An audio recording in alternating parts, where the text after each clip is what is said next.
الحمد لله وكفى وصلاة الله وسلامه على رسوله المصطفى وعلى آله وصحابته ومن تبعهم بإحسان إلى يوم الدين. أما بعد، أيها الأحبة في الله، الله تبارك وتعالى بني آدم كوحو أبو ري وأدونك الله كياني إلا امتحانه oo la kala saaro lagu imtixaano wanaaga iyo wax wanaagsan ee la siiyay lagu imtixaano sidoo kale xaaladda adag iyo duruufta adag ee uu marayo lagu imtixaano shirada iyo xanuunka lagu imtixaano faqriga iyo baahida lagu imtixaano xoolaha iyo qinaha lagu imtixaano xoogga iyo awoodda lagu imtixaano dacfiga iyo tabardarrida lagu imtixaano xaaladihiisa dhammaanteed. allah tabaaraka wa tacaala qur-aanka kariimka wuxuu inoogu sheegay in aan labada xaaladoodba ku imtixaananahay. wanabluukum biاlshari wاlkhayri fitna wabalownaahum biاlxasanaati wاlsayi'aat. haddii aad xaalad wanaagsan ku jirtana waad imtixaanantoo waa lagu fiirsanaya bal saad u dhaqanto. xaaladdu hadday kaa liidatana waad imtixaanantoo waxaa la fiirinayaa bal saad u dhaqanto. natiijada imtixaankaa ka soo baxa unbaana wax lagu qaybsanaya. ninkii imtixaankaa ku dhacayna adduuniya aakharaba waa khasaaray. ninkii imtixaankaa ku baasoo ku barmoosana adduuniya aakharaba waa liibaanay. adduunkani marka saasaan ugu imtixaanannahay awaamirta rabbi, sharcigiisa, takaaliifta, nicamka iyo muxuu ahaayey dhibaatooyinka intaba xaaladeennu waa xaalada imtixaan. natiijada imtixaankaasna waxaa la qaybin doonaa iyo abaalgudkiisa adduunkana waxbaa la soo hormarin, laakiin qaybtiisa rasmiga aakharay dambaysaa. halkaasaa laysku doonsiin doonaa nin walba natiijadiisa imtixaanka iyo abaalgudkii ka dhashay. intaan nool lahayse imtixaankaasaan dhex dabaalanayna. haddaba suuro ka mida suurooyinka nabigeennu sheegay salawaatu rabbi wasalaamu calayh, iyadoo aad u fara badan tahay qur-aanka kariimka inuu arrintaa ka hadlo oo ina dareensiiyo. axaadiista nabigana sal alla alay wasalam iyaduna aad uga hadashay ujeeddada muhimka ah si aan u fahanno oo aynaan u garamarin. iyadoo nusuusta noocaasi aad u fara badan tahay ayaa haddana waxaynu soo qaadanaynaa xadiid cajab badan oo nabigeennu salawaatu rabbi wasalaamu calayhi inoo sheegay. xadiidka bukhaari iyo muslim baa wariyey. waxa uu rasuulku leeyahay sal alla alay wasalam, 3 nin oo waxaa jiray ummaddii inaga horraysoo reer bani israa'iil ahaa. 3da nin aafay qabeen, mid walba dhibaataa gooni u haysay, musiibo gooniya baa haysatay. 3dani mid ka mida cudurka baraska la yidhaahduu qabay ee jidhka caddeeya. midka labaadna timihii madaxa ka buubay oo madax cad iyo timo la'aan buu ahaa. midka saddexaadna nin indhool ah oon indhalahayn oo waxba arkaynin buu ahaa. 3daa nin buu alla damcay tabaaraka wa tacaala oo doonay inuu imtixaano. imtixaankoodu siduu u dhacay u fiirso. malag baa ilaahay u soo diray tabaaraka wa tacaala. malaggii wuxuu ugu yimid 3dii nin suuro bini aadam buu ugu yimid, nin caadi ah yuu iska soo dhigay. ilaan allah tabaaraka wa tacaala malaa'igta wuxuu awood u siiyey haddii rabbigood u idmo tabaaraka wa tacaala inay suuro aadame ku imaan karaan oy ruuxa ugu imaan karaan. suuro bini aadam buu ugu yimid. wuxuu u tegey ninkii baraska qabay. wuxuu ku yidhi, wax aad hesho ama lagu siiyo maxaad ugu jeceshahay? maanta wax lagu siiyo maxaad ugu jeceshahay? markaasuu wuxuu yidhi, waxaan ugu jeclahay midab quruxsan iyo jidh quruxsan iyo in ay dhaafo iga tago xanuunkan baraska ah ee dadku igu qurunsadeen dadkii baa iliitay meeshaan imaada waa laga cararayaa waa la yasayaa mujtamacii baa layga takooray xanuunkan in ilaahay iga qaado midab quruxsan aan helo wax maanta kaasaan wax walba ugu jeclahay wuu masaxay oo gacantuu mariyey malagii waa bogsooday oo wixii oo dhan waa ka tegey jir quruxsan iyo midab quruxsan baa la siiyey intaa markii la isugu daray baa wuxuu ku yidhi xoolana maxaad ugu jeceshahay war wax sheego markaasuu yidhi geel baan ugu jeclahay waxaa la siiyey hal 10 sid ah bishii 9aad bishii 10aad ilma sida yani wax way dhalmadeedii baa dhow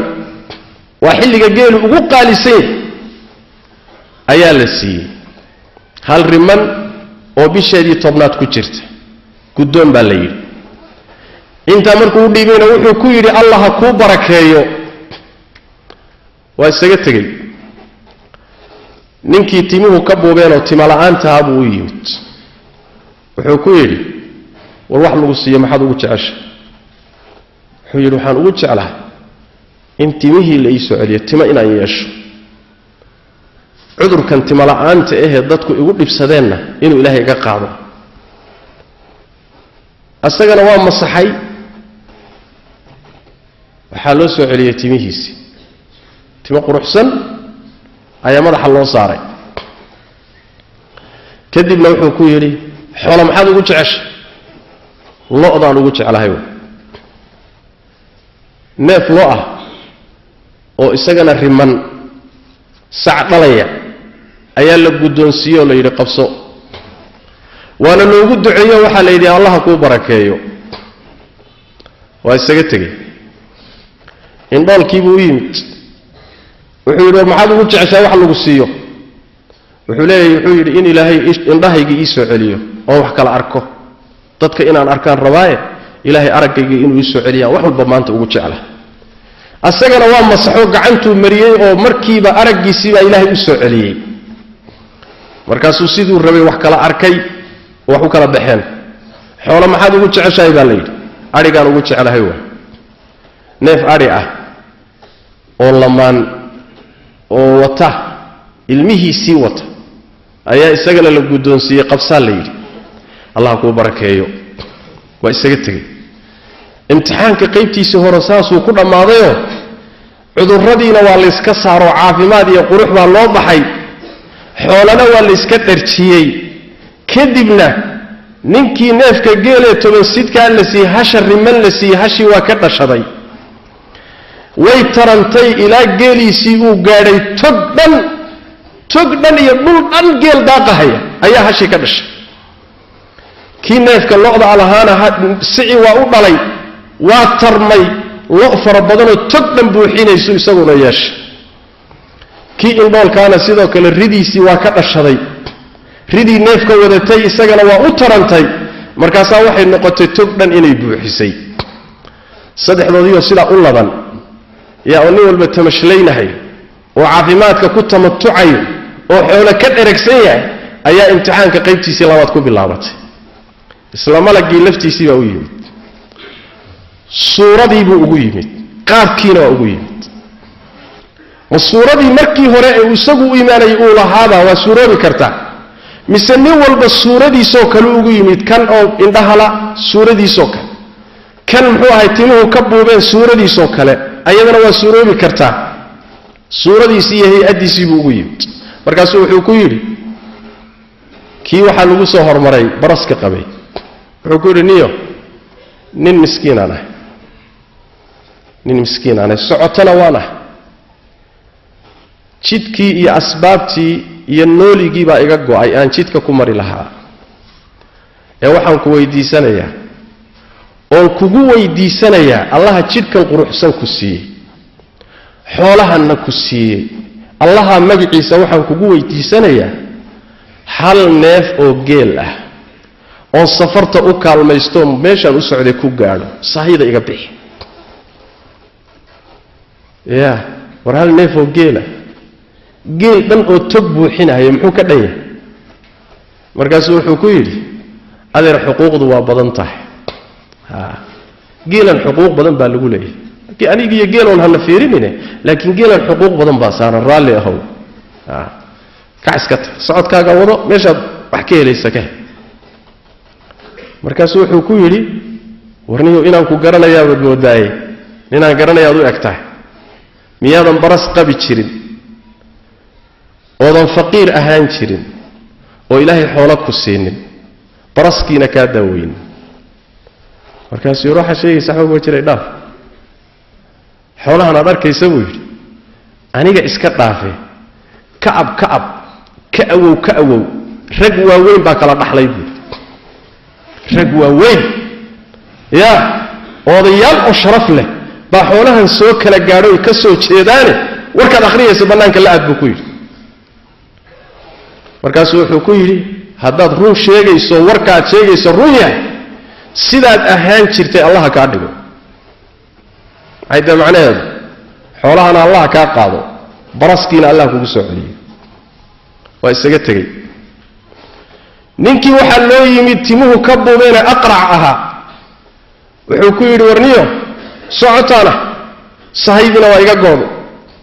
waxaan ku weydiisanayaa allaha tabaaraka wa tacaala timaha quruxsan ku siiyey xoolahana ku siiyey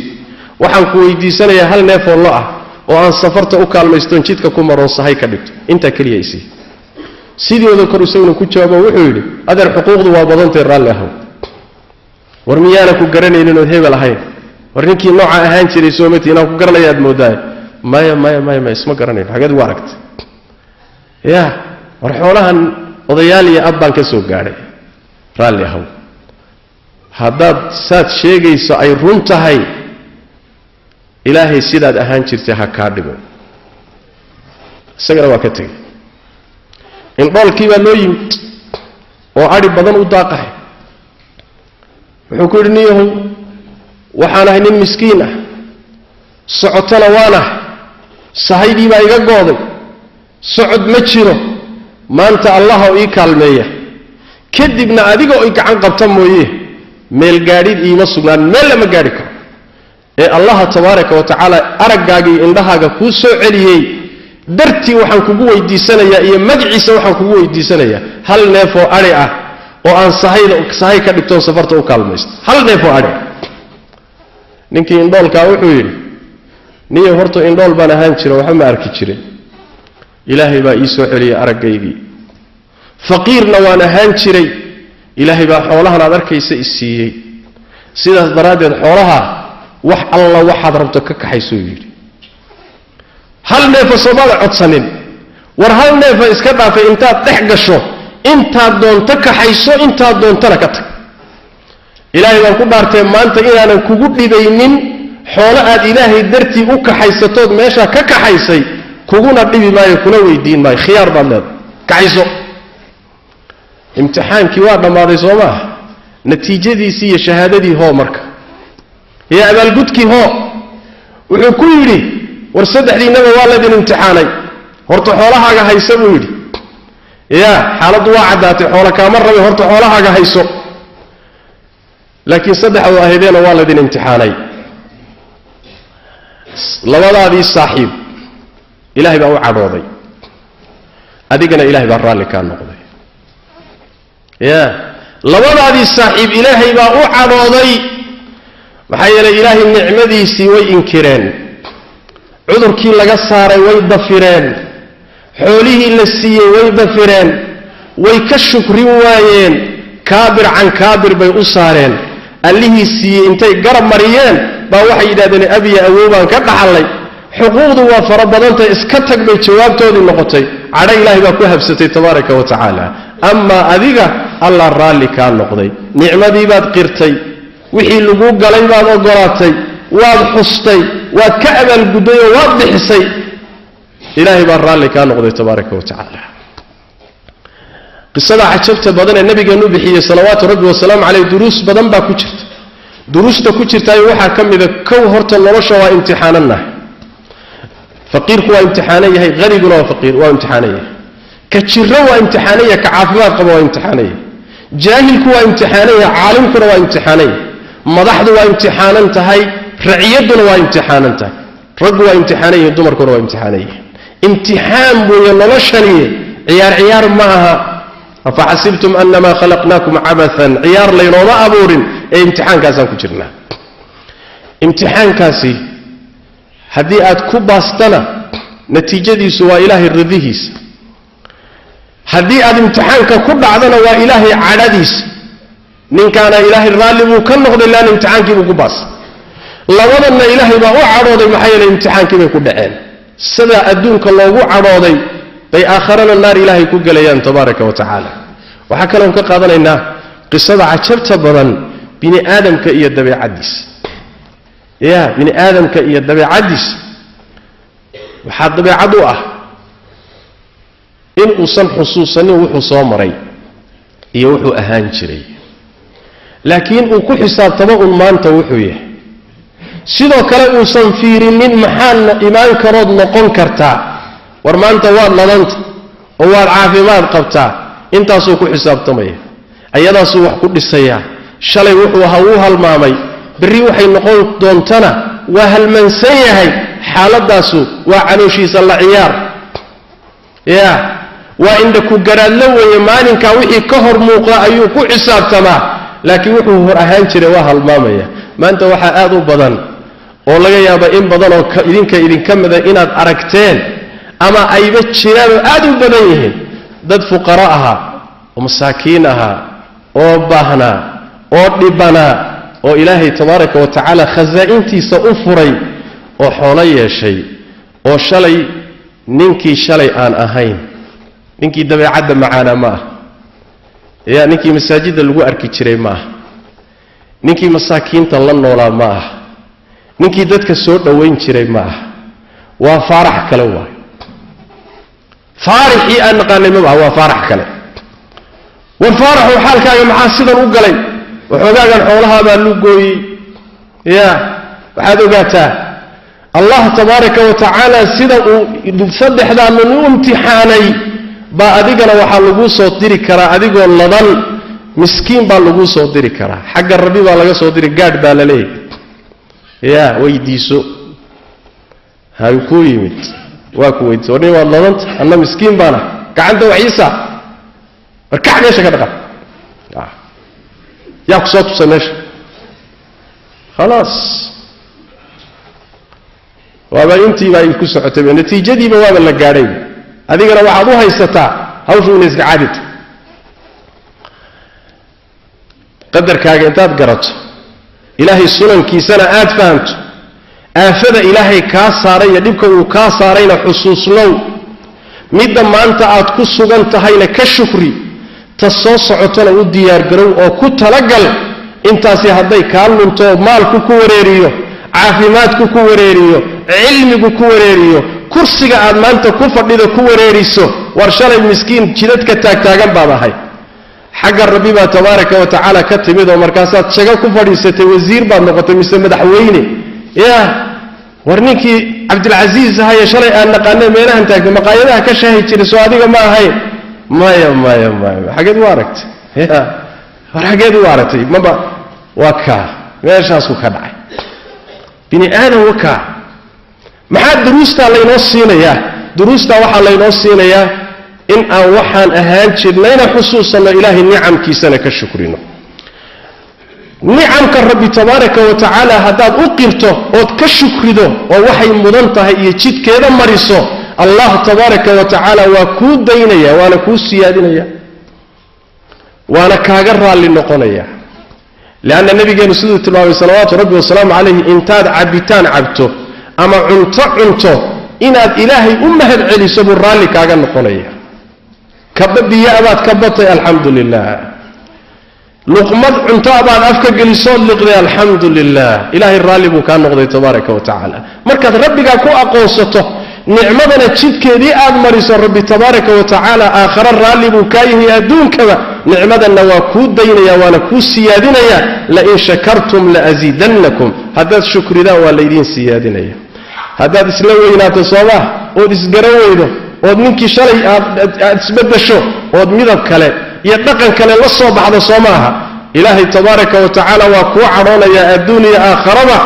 حولها النهين ميسيدا ويكوطافيان إمسا حول لهان تيري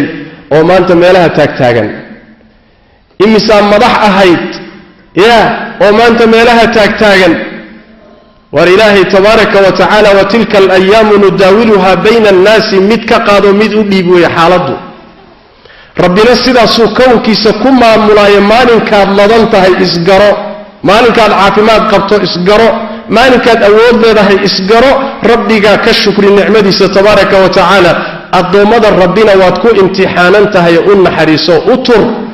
والضبيعات ونكسين يدقن ونكسين يقعن فرن كل دقن صلوا وسلموا على خاتم الأنبياء والمرسلين اللهم صل وسلم وبارك على عبدك ورسولك محمد وعلى آله وصحبه أجمعين وارض اللهم عن الصحابة والتابعين وتابعيهم ومن تبعهم بإحسان إلى يوم الدين اللهم إنا نسألك الهدى والتقى والعفاف والغنى ربنا ظلمنا أنفسنا وإن لم تغفر لنا وترحمنا لنكونن من الخاسرين اللهم يا حي يا قيوم برحمتك نستغيث ردنا إليك ردا جميلا ووفقنا لما تحب وترضى اللهم اغفر للمسلمين والمسلمات والمؤمنين والمؤمنات الأحياء منهم والأموات برحمتك يا أرحم الراحمين اللهم إنا نسألك الخير كله عاجله وآجله ما علمنا منه وما لم نعلم ونعوذ بك من الشر كله عاجله وآجله ما علمنا منه وما لم نعلم اللهم إنا نسألك رضاك والجنة اللهم إنا نسألك رضاك والجنة ونعوذ بك من سخطك والنار يا حي يا قيوم وسبحانك اللهم بحمدك نشهد أن لا إله إلا أنت نستغفرك ونتوب إليك وأقم الصلاة